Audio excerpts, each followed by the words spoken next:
Good morning dear students. അപ്പോൾ എല്ലാവർക്കും എഡ്യൂമാസ് എന്ന എൻ്റെ ഈ യൂട്യൂബ് ചാനലിലേക്ക് സ്വാഗതം.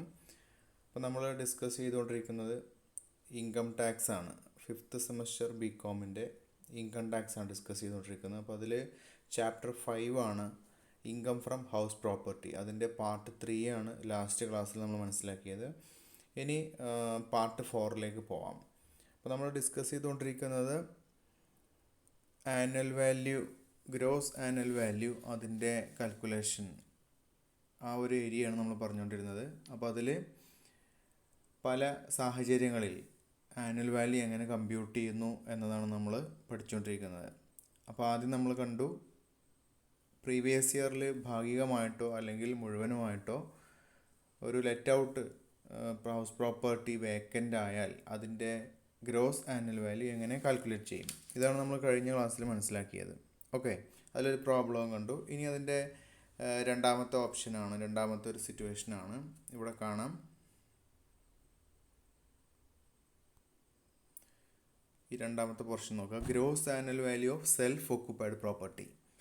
ഇനി സെൽഫ് ഒക്യുപ്പൈഡ് പ്രോപ്പർട്ടിയുടെ ഗ്രോസ് ആനുവൽ വാല്യൂ എത്ര എന്നുള്ളതാണ്. അതിൻ്റെ സിമ്പിളായിട്ട് ആൻസർ പറഞ്ഞു കഴിഞ്ഞാൽ നിൽ എന്നുള്ളതാണ്. ഇവിടെ കാണാം നിൽ. സെൽഫ് ഒക്യുപ്പൈഡ് ഹൗസ് പ്രോപ്പർട്ടി ആണെങ്കിൽ അതിൻ്റെ ഗ്രോസ് ആനുവൽ വാല്യൂ എന്നുള്ളത് നില്ലായിരിക്കും. ഓക്കെ, സെൽഫ് ഒക്യുപ്പൈഡ് പ്രോപ്പർട്ടി നമ്മൾ യൂസ് ചെയ്യുന്നത് ഒരു വ്യക്തിയുടെ സ്വന്തം താമസം അതിന് വേണ്ടിയിട്ട്, താമസിക്കാൻ വേണ്ടിയിട്ടാണ്. അപ്പോൾ അതിന് വേണ്ടിയിട്ട് ഉപയോഗിക്കുന്ന ആ ഒരു കേസിലാണ് നമ്മൾ സെൽഫ് ഒക്യുപ്പൈഡ് എന്ന് പറയുന്നത്. ഓക്കെ, അപ്പോൾ അത് ടാക്സ് പേയറുടെ ഫാമിലി, അതായത് പാരൻസ് അല്ലെങ്കിൽ സ്പൗസ് അല്ലെങ്കിൽ മക്കൾ, അവരൊക്കെ ആയിരിക്കും അതിൽ താമസിക്കുന്നത്. ഓക്കെ, അതേപോലെ തന്നെ ഒരു വേക്കൻ്റ് ആയിട്ടുള്ള ഹൗസ് പ്രോപ്പർട്ടിയും നമ്മൾ ഇൻകം ടാക്സ് പേർപ്പസിൽ അത് സെൽഫ് ഒക്യുപ്പൈഡ് ആയിട്ടാണ് കൺസിഡർ ചെയ്യുന്നത്. അപ്പോൾ ഒരു ഹൗസ് പ്രോപ്പർട്ടിയുടെ GAV അല്ലെങ്കിൽ ഗ്രോസ് ആനുവൽ വാല്യൂ നില്ലാവുക എന്ന് പറഞ്ഞു കഴിഞ്ഞാൽ അവിടെ ഈ ഒരു ടാക്സ് പേയർക്ക് ടാക്സ് ലയബിലിറ്റി വരുന്നില്ല എന്നാണ് അതിൻ്റെ ഒരു അർത്ഥം. ഇനി മൂന്നാമത്തെ കേസിൽ, ഇപ്പോൾ രണ്ടാമത്തെ കേസിൽ ഇത്രയേ ഉള്ളൂ, സെൽഫ് ഒക്യുപ്പൈഡ് ഹൗസ് പ്രോപ്പർട്ടിയുടെ GAV നില്ലായിരിക്കും എന്ന് മനസ്സിലാക്കുക. ലെറ്റ് ഔട്ട് ഹൗസ് പ്രോപ്പർട്ടി ആണെങ്കിൽ അവിടെ നമ്മളതിൻ്റെ GAV നേരത്തെ കണ്ടു, എങ്ങനെയാണ് കാണുന്നത് എന്നുള്ളത്. ഇനി മൂന്നാമത്തെ ഒരു സിറ്റുവേഷൻ വരുന്നത് GAV of house property partly self occupied and partly let out. അതായത് ഭാഗികമായിട്ട് ആ ഒരു ഹൗസ് പ്രോപ്പർട്ടി സെൽഫ് ഒക്യുപ്പൈഡ് ആണ്, അതായത് ഈ അസസി തന്നെ അല്ലെങ്കിൽ ടാക്സ് പെയർ തന്നെ അതിൽ ഒരു ഭാഗത്ത് താമസിക്കുന്നു. അതുപോലെ തന്നെ അത് പാർട്ട്ലി ലെറ്റ് ഔട്ടാണ്, ഭാഗികമായിട്ട് വാടകയ്ക്കും കൊടുത്തിട്ടുണ്ട്. അത്തരത്തിലുള്ള കേസുകളും സംഭവിക്കാം. അപ്പോൾ ഇവിടെ ഇത്തരം ഒരു സാഹചര്യം വന്നു കഴിഞ്ഞാൽ അവിടെ രണ്ട് ഓപ്ഷനാണുള്ളത്. അതിലൊന്ന് ഇവിടെ കാണാം, ഇഫ് യൂണിറ്റ്സ് ആർ ഇൻസെപ്പറബിൾ, അതായത് ആ താമസിക്കുന്ന ലെറ്റ് ഔട്ട് ചെയ്ത പോർഷനിൽ ആ പോർഷനും അതുപോലെ സെൽഫ് ഒക്യുപ്പൈഡ് ആയിട്ടുള്ള പോർഷനും, ആ രണ്ട് പോർഷനിൽ ആ രണ്ട് യൂണിറ്റ്സും നമുക്ക് സെപ്പറബിൾ അല്ല എങ്കിൽ, അത് സെപ്പറേറ്റ് ചെയ്തുകൊണ്ട് നമുക്ക് മനസ്സിലാക്കാൻ പറ്റുന്ന രീതിയിലല്ല എങ്കിൽ അതിനെ നമ്മൾ ഒരു വീട് ആയിട്ട്, മൊത്തത്തിൽ ഒരു വീടായിട്ട്, വൺ ഹൗസായിട്ട് നമ്മൾ കൺസിഡർ ചെയ്യുകയും സെൽഫ് ഒക്യുപ്പേഷൻ്റെ ബെനിഫിറ്റ് അതിന് പ്രൊവൈഡ് ചെയ്യുകയും ചെയ്യുന്നില്ല. ഓക്കെ, അത് സെൽഫ് ഒക്യുപ്പൈഡ് ആയിട്ട് നമ്മൾ കൺസിഡർ ചെയ്യുന്നില്ല എന്നർത്ഥം. ഇനി അത് സെപ്പറബിൾ ആണ് എങ്കിൽ, അതായത് ആ വീടിന് നമുക്ക് സെപ്പറേറ്റ് ചെയ്യാം, സെൽഫ് ഒക്യുപ്പൈഡ് പോർഷൻ എന്നും ലെറ്റ് ഔട്ട് പോർഷൻ എന്നും നമുക്ക് സെപ്പറബിൾ ആണ് എങ്കിൽ ഓരോ യൂണിറ്റിനെയും ഓരോ സെപ്പറേറ്റ് ഹൗസായിട്ട് കൺസിഡർ ചെയ്തുകൊണ്ട് ഓരോന്നിനും എങ്ങനെയാണോ അതിൻ്റെ ബെനിഫിറ്റ്സ് കൊടുക്കേണ്ടതെങ്കിൽ ആ രീതിയിൽ അതിനെ ട്രീറ്റ് ചെയ്യുകയും ചെയ്യുന്നു. അത് സെൽഫ് ഒക്യുപ്പൈഡ് ആണെങ്കിൽ അതിനെ ആ രീതിയിലും, ലെറ്റ് ഔട്ട് പോർഷൻ ആണെങ്കിൽ അതിനെ ആ രീതിയിലും രണ്ട് വീടായിട്ട് കണ്ടുകൊണ്ടാണ് സെപ്പറബിൾ ആണ് എങ്കിൽ അതിനെ കൺസിഡർ ചെയ്യേണ്ടത്. അപ്പോൾ ഇതാണ് അതിൻ്റെ ഒരു ടാക്സ് പോയിൻ്റ് വരുന്നത്. ഇനി അവിടെ മനസ്സിലാക്കാനുള്ള കാര്യം, ഒരു ഹൗസ് പ്രോപ്പർട്ടി ഒരു വർഷത്തിൽ നമ്മൾ കുറച്ച് കാലത്തേക്ക് അതിനെ ലെറ്റ് ഔട്ട് ചെയ്യുന്നു, പിന്നെ കുറച്ച് കാലത്തേക്ക് അതേ പ്രോപ്പർട്ടി തന്നെ സെൽഫ് ഒക്യുപ്പൈ ചെയ്യുന്നു. ഇങ്ങനെ വന്നു കഴിഞ്ഞാൽ സെൽഫ് ഒക്യുപ്പൻസിയുടെ ബെനിഫിറ്റ് ആ വീടിന് കിട്ടൂല എന്നുള്ളതാണ്. ഓക്കെ, അപ്പോൾ അതൊരു പോയിൻ്റ് അവിടെ മനസ്സിലാക്കി വെക്കാം. ഇനി നമുക്കൊരു ക്വസ്റ്റ്യൻ ഇവിടെ നോക്കാം. ഇതിനെ ബേസ് ചെയ്തുകൊണ്ടൊരു ക്വസ്റ്റ്യനാണ്. ഇല്ലുസ്ട്രേഷൻ ഇവിടെ 6 എന്ന് കാണാം. From the following information calculate the annual value of the house. ഈ ഹൗസിൻ്റെ ആനുവൽ വാല്യൂ കാൽക്കുലേറ്റ് ചെയ്യണം. Half of the house is self occupied. ഈ വീടിൻ്റെ പകുതി പോർഷൻ സെൽഫ് ഒക്യുപ്പൈഡ് ആണ്. മറ്റേ half is let out for ₹10,000. മറ്റു പകുതി 10,000 രൂപയ്ക്ക് ലെറ്റ് ഔട്ട് ചെയ്തിരിക്കുന്നു. മൂന്നാമത്തെ പോയിന്റ് തന്നിട്ടുള്ളത് ഇതിൻ്റെ municipal value of the house is 2 lakh. 2 ലാക്കാണ് അതിൻ്റെ മുനിസിപ്പൽ വാല്യൂ, അല്ലെങ്കിൽ MRV എന്ന് മനസ്സിലാക്കാം. നാലാമത്തെ കാര്യം മുനിസിപ്പൽ ടാക്സ് പേ ചെയ്തിട്ടുള്ളത് 20% വെച്ചിട്ടാണ്. ഓക്കെ, ഇത്ര ഇൻഫർമേഷൻ തന്നിട്ടുണ്ട്. അപ്പോൾ ഇതിൽ നിന്നും നമുക്കതിൻ്റെ ഉത്തരം എങ്ങനെയാണ് കാണുന്നത് നോക്കാം. അപ്പോൾ ഇവിടെ നമുക്ക് മനസ്സിലാക്കാം, ഈ വീടിൻ്റെ 2 പോർഷൻ ഉണ്ട്. ഒരു പോർഷനിൽ സെൽഫ് ഒക്കുപ്പൈഡ്, മറ്റേ പോർഷൻ വാടക കൊടുത്തിരിക്കണം. അപ്പോൾ അത് സെപ്പറബിൾ ആണ്, സെപ്പറേറ്റ് നമുക്ക് തന്നിട്ടുണ്ട്. അതുകൊണ്ട് അത് സെപ്പറബിൾ ആണെന്ന് നമുക്ക് മനസ്സിലാക്കാം. ഓക്കെ, അപ്പോൾ ഇനി നമ്മളിത് സൊല്യൂഷനിലേക്ക് പോകുമ്പോൾ നമ്മളത് മനസ്സിലാക്കി. നേരത്തെ അതിൻ്റെ റൂള് ഇങ്ങനത്തെ കേസിൽ, അതായത് നമുക്ക് ഒരു ഭാഗത്തെ സെൽഫ് ഒക്കുപ്പൈഡ് എന്നും മറ്റേ ഭാഗത്തെ ലെറ്റ് ഔട്ട് എന്നും വേർതിരിക്കാൻ പറ്റുമെങ്കിൽ അതിന് അതിൻ്റേതായിട്ടുള്ള ആനുകൂല്യങ്ങൾ കിട്ടുമെന്നാണ് പറഞ്ഞത്. അതായത് ഇപ്പോൾ ഇവിടെ കാണാം, annual value of self occupied portion നിൽ. അപ്പോൾ അതിനെ നമുക്ക് നില്ലായിട്ട് തന്നെ കൺസിഡർ ചെയ്യാൻ പറ്റും, കാരണം അത് വേർതിരിച്ചറിയാൻ പറ്റുന്നു എന്നുള്ളത് കൊണ്ട്. ഇനി രണ്ടാമത്തെ പോർഷൻ വരുന്നത് ലെറ്റ് ഔട്ട് പോർഷനാണ്, അതിൻ്റെ GAVയുടെ കാൽക്കുലേഷനാണ്. ഓക്കെ, അപ്പോൾ ഇവിടെ നമുക്ക് അറിയാം എക്സ്പെക്റ്റഡ് റെൻറ്റ് എന്നുള്ളത് 1,00,000 രൂപയാണ്, അല്ലെങ്കിൽ or actual rent 1,20,000, which ever is higher എന്നുള്ളതാണ്. അത് നമ്മൾ GAV കാൽക്കുലേറ്റ് ചെയ്യുന്ന ഇക്വേഷൻ പഠിച്ചിട്ടുണ്ട്. എക്സ്പെക്റ്റഡ് റെൻറ്റോ അല്ലെങ്കിൽ ആക്ച്വൽ റെൻറ്റോ ഏതാണോ ഹയർ എങ്കിൽ അതാണ് വരിക എന്നുള്ളതാണ് GAV അല്ലേ. ഇനി നമ്മളിവിടെ എക്സ്പെക്റ്റഡ് റെൻറ്റ് എന്ന് പറഞ്ഞ് നമുക്കിവിടെ അവൈലബിൾ ആയിട്ടുള്ളത് ഈ ഒരു ക്വസ്റ്റ്യനിൽ ഇതിൻ്റെ മുനിസിപ്പൽ വാല്യൂ തന്നിട്ടുണ്ട്. മുനിസിപ്പൽ വാല്യൂ 2,00,000 രൂപ എന്നാണ് തന്നിട്ടുള്ളത്. അപ്പോൾ ഇത് ടോട്ടലാണ്, ആ വീടിൻ്റെ മൊത്തത്തിലുള്ള വാല്യൂ ആണ് 2,00,000 രൂപ എന്നുള്ളത്. നമ്മളതിനെ ഹാഫ് പോർഷനിലേക്ക് അതിനെ ഡിവൈഡ് ചെയ്യുമ്പോൾ അത് 1 ലാക്ക് ആയിട്ട് മാറുന്നു. അപ്പോൾ അങ്ങനെയാണ് ഇവിടെയുള്ള ഈ 1 ലാക്ക് വരുന്നത്. ഓക്കെ, ആ 2,00,000-നെ നമ്മൾ എന്ത് ചെയ്യുന്നു, 2 ലാക്കിനെ പകുതി, അതിൻ്റെ പകുതി എടുക്കുകയാണ് ചെയ്യുന്നത്. അതിൻ്റെ പകുതി എടുത്തു കഴിഞ്ഞാൽ നമുക്ക് 1,00,000 കിട്ടുന്നു. ഓക്കെ, 2 ലാക്കിൻ്റെ പകുതിയാണ് 1,00,000 രൂപ. അപ്പോൾ അതിൻ്റെ എക്സ്പെക്റ്റഡ് റെൻ്റൽ വാല്യൂ ആയിട്ട് നമ്മൾ കൺസിഡർ ചെയ്യുന്നത് ഈ 1 ലാക്ക് റുപ്പീസാണ്, അല്ലെങ്കിൽ ആക്ച്വൽ റെൻറ്റ് എന്നാണ് പറഞ്ഞിട്ടുള്ളത്. Okay, actual rent. അപ്പോൾ നമുക്കറിയാം half of the house let out ചെയ്തിട്ടുള്ളത് 10,000 രൂപക്കാണെന്ന് ക്വസ്റ്റ്യനിൽ പറയുന്നുണ്ട്. അപ്പോൾ അതുകൊണ്ട് 10,000 ആകുമ്പോൾ അവിടെ അതിൻ്റെ വാടക നമുക്ക് വർഷത്തിൽ വരിക 10,000 ഇൻറ്റു 12 ആണ്, 12 മാസത്തേക്ക്. അപ്പോൾ 1,20,000 രൂപ കിട്ടും. ഓക്കെ, 1,20,000. അപ്പോൾ അതിൻ്റെ ആക്ച്വൽ റെൻ്റ് എന്നുള്ളത് 1,20,000 ആണ്. അപ്പോൾ ഇത് രണ്ടും നമ്മൾ കമ്പയർ ചെയ്യുമ്പോൾ ആക്ച്വൽ റെൻ്റായിട്ടുള്ള 1,20,000 അവിടെ ഹയർ ആയിട്ട് വരുന്നത്. ഓക്കെ, അപ്പോൾ അവിടെ നമ്മൾ അതിനെയാണ് അതിൻ്റെ ഗ്രോസ് ആനുവൽ വാല്യൂ ആയിട്ട് എടുക്കുന്നത്. ഇനി അതിൽ നിന്ന് ലെസ് നമുക്ക് മൈനസ് ചെയ്യാനുണ്ട്, മുനിസിപ്പൽ ടാക്സ് മൈനസ് ചെയ്യണം. അപ്പോൾ ഇവിടെ മുനിസിപ്പൽ ടാക്സിൻ്റെ കാൽക്കുലേഷൻ നോക്കുമ്പോൾ മനസ്സിലാക്കാനുള്ള കാര്യം, മുനിസിപ്പൽ ടാക്സ് 20% പറഞ്ഞത്, അറ്റ് ദ റേറ്റ് ഓഫ് 20% എന്നാണ് ക്വസ്റ്റ്യനിൽ പറഞ്ഞിട്ടുള്ളത്. അപ്പോൾ എത്രയാണോ GAV വരുന്നതെങ്കിൽ അതിൻ്റെ 20% ആയിരിക്കും മുനിസിപ്പൽ ടാക്സ്. അപ്പോൾ ഇവിടെ നമുക്കറിയാം GAV വന്നിട്ടുള്ള 1,00,000 ഇവിടെ വന്നിട്ടുള്ളത് 20,000 ആണ്.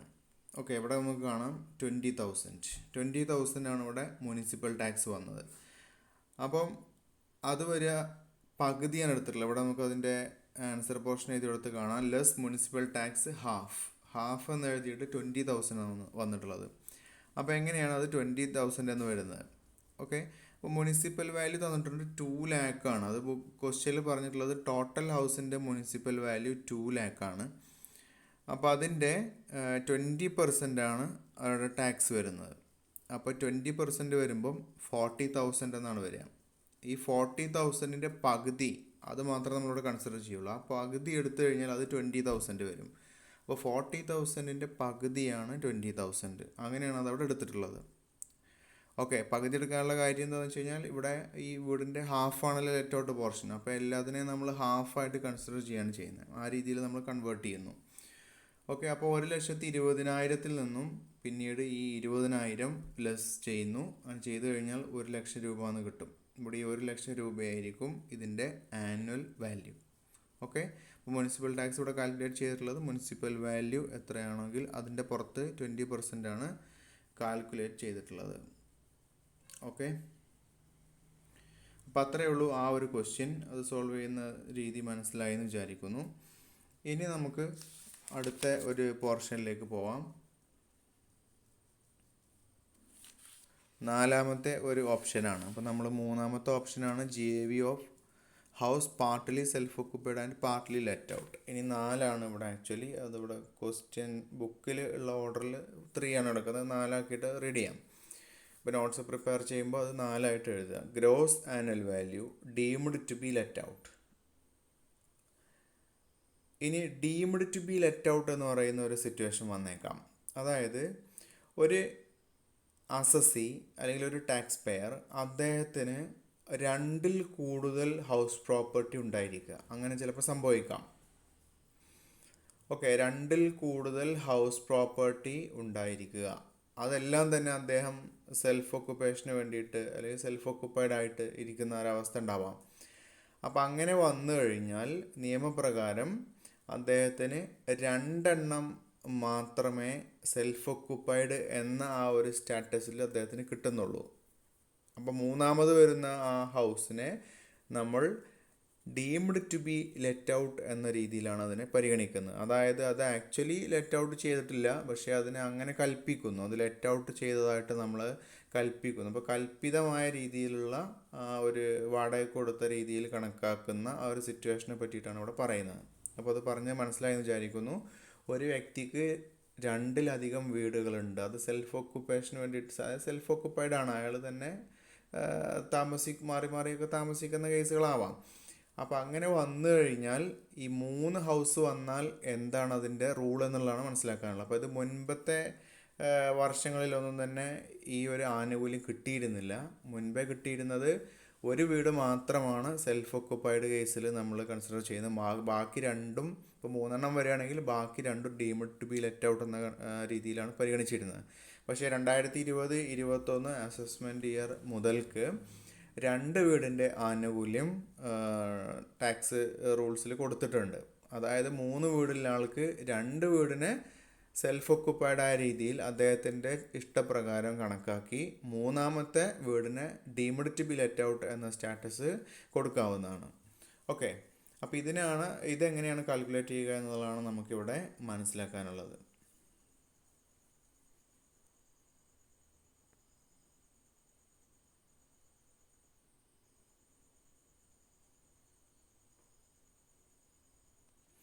ഇനി ഇവിടെ വരുന്ന ഒരു ക്വസ്റ്റ്യൻ നമുക്കൊന്ന് നോക്കാം എങ്ങനെയാണ് ചെയ്യുക എന്നുള്ളത്. ഇല്ലുസ്ട്രേഷൻ 8 കാണാം. Mister Shankar is the owner of 3 houses which he uses for his residential purpose. 3 ഹൗസുണ്ട് ശങ്കർ എന്ന് പറയുന്ന ആൾക്ക്. അദ്ദേഹം അത് 3ഉം തന്നെ റെസിഡൻഷ്യൽ പർപ്പസിന് യൂസ് ചെയ്യുന്നതാണ്. Compute the annual value of house property for the assessment year 2020-21 from the follow information. അതിൽ നിന്നും നമ്മൾ ഇനി 2020-21 അസസ്മെൻറ്റ് ഇയറിലേക്കുള്ള ഹൗസ് പ്രോപ്പർട്ടിയുടെ ആനുവൽ വാല്യൂ കാൽക്കുലേറ്റ് ചെയ്യണം. ഇവിടെ അദ്ദേഹത്തിന് 1ാമത്തെ ഹൗസ്, അങ്ങനെ 3 പേര് തന്നിട്ടുണ്ട്. ഫസ്റ്റ് ഹൗസ് അതിൻ്റെ FRV 2,40,000. സെക്കൻഡ് ഹൗസിൻ്റെ FRV 24,000. തേർഡ് ഹൗസിൻ്റെ FRV 1,20,000. മുനിസിപ്പൽ ടാക്സ് പേ ചെയ്യുന്നത് at 10% of the fair rental value. Fair rental വാല്യൂവിൻ്റെ 10%. ഇനി ഇവിടെ വേറെ കുറച്ച് എക്സ്പെൻസുകളെ പറ്റി പറഞ്ഞിട്ടുണ്ട്. ഫയർ ഇൻഷുറൻസ് പ്രീമിയം പേ ചെയ്തിട്ടുള്ളത് 2,400 അതുപോലെ 7,000 for the first, second and third house property respectively. അപ്പോൾ ആദ്യത്തെ ഹൗസിന് 2,400, അടുത്തതിന് 400, അങ്ങനെ 3ാമത്തതിന് 7,000 എന്ന രീതിയിലാണ് ഫയർ ഇൻഷുറൻസ് പ്രീമിയം അടച്ചിട്ടുള്ളത്. ഇനി ഇവിടെ ലാസ്റ്റ് പറയുന്ന പോയിന്റ് ശ്രദ്ധിക്കുക. The assessee specifies the first and third house four exemption under section 23(2). അതായത് ഈ അസസി സെക്ഷൻ 23(2) പ്രകാരം കിട്ടുന്ന ഈ ഒരു എക്സംഷൻ, അതായത് 2 ഹൗസ് പ്രോപ്പർട്ടി ആയിട്ടും സെൽഫ് ഒക്കുപ്പൈഡ് ആയിട്ടും കണക്കാക്കാം, 3ാമതൊരെണ്ണത്തെ deemed to be let out ആയിട്ട് കണക്കാക്കും എന്ന് പറയുന്ന ഈ ഒരു റിലാക്സേഷൻ അദ്ദേഹം പ്രയോജനപ്പെടുത്തുന്നത് 1ാമത്തെയും 3ാമത്തെയും ഹൗസിൻ്റെ കേസിലാണ്. അപ്പോൾ 2ാമത്തെ ഹൗസാണ് ഡീംഡ് ടു ബി ലെറ്റ് ഔട്ടായിട്ട് നമ്മൾ കൺസിഡർ ചെയ്യേണ്ടതെന്ന് അർത്ഥം. ഓക്കെ, അതേ കാരണം എക്സംഷന് വേണ്ടിയിട്ട് ക്ലെയിം ചെയ്യുന്നത് ഫസ്റ്റ് ഹൗസും തേർഡ് ഹൗസും ആണെന്ന് പറഞ്ഞിട്ടുണ്ട്. അപ്പോൾ നമുക്കിനി ക്വസ്റ്റ്യനിലേക്ക് നോക്കിയാൽ ഒരു കാര്യം മനസ്സിലാക്കാൻ പറ്റും. ഈ ഫസ്റ്റ് ഹൗസും തേർഡ് ഹൗസുമാണ് അതിൻ്റെ വാല്യൂ വെച്ച് കമ്പയർ ചെയ്യുമ്പോൾ കൂടുതൽ. കാരണം സെക്കൻഡ് ഹൗസിൻ്റെ FRV മറ്റേതിനോട് കമ്പയർ ചെയ്യുമ്പോൾ വളരെ കുറവാണ്. അപ്പോൾ സ്വാഭാവികമായിട്ടും ഒരു SSCയിൽ ടാക്സ് പെയർ അദ്ദേഹം വില കുറവുള്ള അല്ലെങ്കിൽ അതിൻ്റെ വാല്യൂ കുറവുള്ള വീടായിരിക്കും അസസ് ചെയ്യാൻ താല്പര്യപ്പെടുന്നത്, അല്ലെങ്കിൽ അതിൻ്റെ ആനുവൽ വാല്യൂ കാൽക്കുലേറ്റ് ചെയ്യാൻ താല്പര്യപ്പെടുന്നത്. കാരണം അദ്ദേഹത്തിന് അത്രത്തോളം ടാക്സ് ലാബിലിറ്റി കുറക്കാം എന്നുള്ളതാണ്. ഓക്കെ, അപ്പോൾ ഇവിടെ ഈ ഒരു ടാക്സ് പെയർ ആ ഒരു ആനുകൂല്യം അതുപോലെ തന്നെയാണ് എടുത്തിട്ടുള്ളതെന്ന് മനസ്സിലാക്കാം. ഇനി അത് എങ്ങനെയാണ് കമ്പ്യൂട്ട് ചെയ്യുന്നത്, അതിൻ്റെ ആൻസർ പാർട്ടിലേക്ക് വരാം. Computation of annual value of house property for the assessment year 2020-21. നമുക്ക് ഓരോന്ന് ആ ഓർഡറിൽ തന്നെയാണ് ഇതിൽ സോൾവ് ചെയ്തിട്ടുള്ളത്. Gross annual value of the first self occupied house. ഇപ്പോൾ 3 ഉണ്ട്, അതിൽ ഒന്നാമത്തെ നമ്മൾ സെൽഫ് ഒക്കുപ്പൈഡ് ആയിട്ടാണ് ക്ലെയിം ചെയ്യാൻ ഉദ്ദേശിക്കുന്നത്. അങ്ങനെയാണെങ്കിൽ അതിൻ്റെ ഗ്രോസ് ആനുവൽ വാല്യൂ നില്ലാണ്. അതായത് സെൽഫ് ഒക്കുപ്പൈഡ് പ്രോപ്പർട്ടിയുടെ ഗ്രോസ് ആനുവൽ വാല്യൂ നില്ലാണെന്ന് നേരത്തെ പഠിച്ചിട്ടുണ്ട്. ഇനി രണ്ടാമത്തെ കേസിൽ വരുന്നത് gross annual value of the second house deemed to be let out. അതായത് രണ്ടാമത്തെ വീടാണ് അദ്ദേഹം താമസിക്കുന്നത് തന്നെയാണ്, പക്ഷേ നിയമപ്രകാരം അതിനെ എങ്ങനെയാണ് കണക്കാക്കുന്നത്? Deemed to be let out ആയിട്ടാണ് കണക്കാക്കുന്നത്. അത് ലെറ്റ് ഔട്ട് ചെയ്തതുപോലെ നമ്മൾ അതിനെ കൽപ്പിക്കുന്നു. അപ്പോൾ അതിൻ്റെ വാല്യൂ തന്നിട്ടുണ്ട് 24,000 രൂപ എന്നുള്ളത്. അതിൻ്റെ മുനിസിപ്പൽ ടാക്സ് പറഞ്ഞിട്ടുണ്ട് 2,400 രൂപ മുനിസിപ്പൽ ടാക്സിൻ്റെ റേറ്റ് പറഞ്ഞിട്ടുള്ളത് 10% of the fair rental value എന്നാണ്. 10% ഓഫ് ഫെയർ റെൻ്റൽ വാല്യൂ. അപ്പോൾ ഇവിടെ ഇതിൻ്റെ ഫെയർ റെൻ്റൽ വാല്യൂ ഉള്ളത് 24,000 രൂപയാണ്. 24,000-ൻ്റെ 10% കണ്ടാൽ അത് 2,400 രൂപ എന്ന് വരും. അങ്ങനെയാണ് 2,400 വരുന്നത്. അപ്പോൾ ഇതിൻ്റെ ആനുവൽ വാല്യൂ ഇവിടെ ഇതുവരേക്ക് വന്നത് 21,600. അതായത് 24,000-ൽ നിന്നും 2,400 മൈനസ് ചെയ്യുന്നു. അപ്പോൾ 21,600 എന്ന് കിട്ടുന്നു. ഓക്കെ, ഇനി മൂന്നാമത്തെ ഒരു ഹൗസ് ഉണ്ട്, അതാണ് ഇവിടെ കൊടുത്തിട്ടുള്ളത്. Gross annual value of the third self occupied house. മൂന്നാമത്തെ ഹൗസ് അത് സെൽഫ് ഒക്കുപ്പൈഡ് ആണ്. അപ്പോൾ അതിൻ്റെ ആനുവൽ വാല്യൂ വരെ ഇവിടെ എത്രയായിരിക്കും? നില്ലായിരിക്കും വരുന്നത്. ഓക്കെ, അപ്പോൾ ഇങ്ങനെയാണ് ഈ 3 വീടിൻ്റെ കേസ് വന്നു കഴിഞ്ഞാൽ അത് സോൾവ് ചെയ്യേണ്ടുന്ന രീതി. ഏതാണോ deemed to be let out ആയിട്ട് കണക്കാക്കുന്നത് അതിന് മാത്രമേ ഗ്രോസ് ആനുവൽ വാല്യൂ വരികയുള്ളൂ. ഓക്കെ, അതിൽ നിന്ന് നമ്മൾ മുനിസിപ്പൽ ടാക്സും മൈനസ് ചെയ്യാം. പിന്നെ ശ്രദ്ധിക്കാനുള്ള കാര്യം, ഇവിടെ മറ്റ് 2 വീടുകൾക്ക് മുനിസിപ്പൽ ടാക്സ് വന്നിട്ടുണ്ട്, പക്ഷേ അതൊന്നും ഇവിടെ എന്ത് ചെയ്യാൻ കഴിയില്ല, കുറക്കാൻ പറ്റൂല എന്നുള്ളതാണ്. ഓക്കെ, കാരണം GAV നില്ലായിട്ടുണ്ടെങ്കിൽ അതൊന്നും പിന്നെ അവിടെ ബാധകമല്ല. അതുപോലെ തന്നെ ഫയർ ഇൻഷുറൻസ് പ്രീമിയത്തെ പറ്റി ക്വസ്റ്റ്യനിൽ തന്നിട്ടുണ്ട്, അതൊന്നും നമുക്ക് ഡിഡക്റ്റബിൾ അല്ല. അതുകൊണ്ട് അതൊന്നും തന്നെ ഇവിടുത്തെ ചാർജ് ചെയ്യില്ല എന്നുള്ളതാണ് മനസ്സിലാക്കാനുള്ളത്. ഓക്കെ, അപ്പോൾ ഇത്രയാണ് ഈ ഒരു പോർഷനിലുള്ളത്. അതോടുകൂടി ആ ഭാഗം അവിടെ അവസാനിച്ചു. അപ്പോൾ ബാക്കി നമുക്ക് അടുത്ത ക്ലാസ്സിൽ ഡിസ്കസ് ചെയ്യാം. Okay, thank you for watching.